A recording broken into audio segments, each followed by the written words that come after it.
Welcome, today in front of me Honor 20E, and I'll show you how to adjust notification panel shortcuts on this device. So first you should open the notification bar, and right there you will see the edit icon. Tap on this icon, and as can you see here we got the two sections, the up section with the visible notification panel icons, and the down section.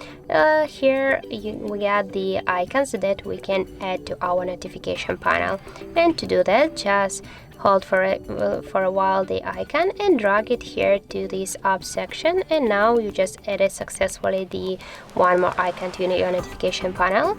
And by the same way you can add here one more icon, and if you want to just remove the icon, just by the same way from this up section, hold for a while the icon and drag it here to this down section by this way.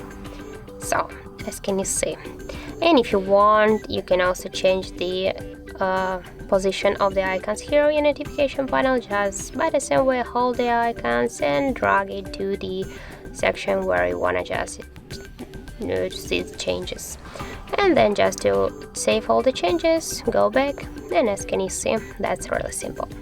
So that's how it looks, and if you found this video helpful, remember to leave a like, comment and subscribe our channel.